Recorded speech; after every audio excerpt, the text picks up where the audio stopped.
আসসালামু আলাইকুম ভিউয়ার্স, সবাইকে তাসমিম ব্লগে স্বাগতম। আজকে আমি বতুয়া শাকের ভর্তা বানাবো। এই যে দেখতে পাচ্ছেন, এগুলা হলো বতুয়া শাক। অনেক অঞ্চলে ভুট্টা শাক বলে। অনেকেরই পরিচিত শাক, অনেকে হয়তো বা নাও চিনতে পারেন। এই শাক শীতকালেই বেশি জন্মে। এই শাক বিভিন্নভাবে খাওয়া যায়, ভাজি, ভর্তা ও ঝোল রান্না করা যায়। আজকে আমি আপনাদের সাথে শেয়ার করব আমি কিভাবে ভর্তা বানাই। এই শাকের অনেক গুণ আছে।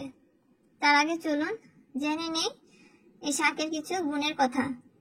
তা হলো, যাদের খাবারের রুচি নেই তাদের খাবারের রুচি বাড়ায়, লিভারের ক্রিয়াকে শক্তিশালী করে, কোষ্ঠকাঠিন্য দূর করে, অশ্ব গেজে রক্ত পড়া বন্ধ করে, কৃমি ও কিডনি রোগের জন্য অনেক উপকার। যাদের মুখের ঘা তাদের ঘা দূর করে, রোগ প্রতিরোধ ক্ষমতা বাড়ায়, রক্তচাপ নিয়ন্ত্রণ করে, হৃদরোগের ঝুঁকি কমায়। এই শাক মেয়েদের জন্য অনেক উপকারী।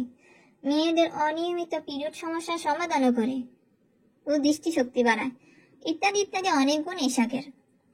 তো আপনারা দেখতে পেয়েছেন, ভর্তার জন্য আমি শাকের নরম অংশটুকু বেছে নিয়েছি এবং ভালোভাবে কয়েকবার ধুয়ে পানি ঝরিয়ে নিয়েছি। ভর্তার জন্য আমি এখন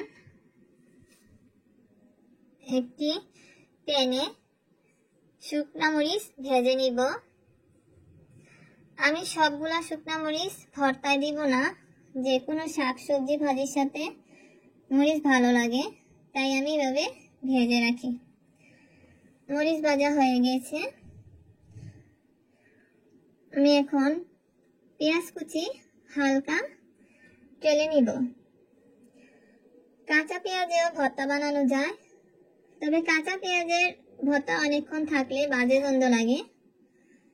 এখন আমি শাকটা দিয়ে দিব, 1 মিনিটের জন্য ঢেকে দিব, যাতে ভাপে হালকা সিদ্ধ হয়ে যায়।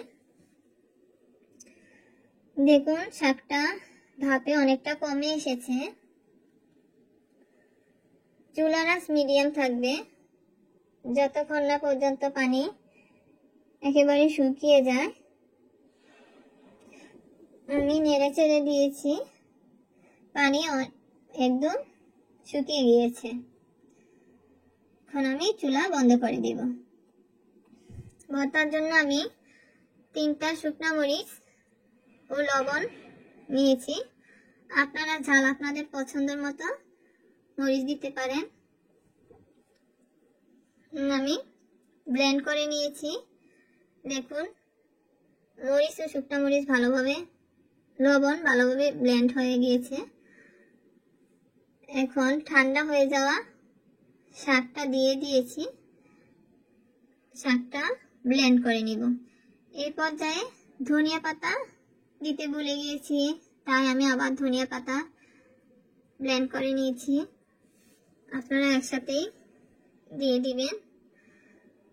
আর আপনারা এই শাকের ভর্তা পাটায় বেটে বানাতে পারেন। এখন আমি পেঁয়াজ, ভেজে নেওয়া পেঁয়াজের সাথে ভর্তাটা মেখে নিয়েছি, লবণ টেস্ট করে নিয়েছি। আপনারা আপনাদের স্বাদ মতো লবণ অ্যাড করে নেবেন।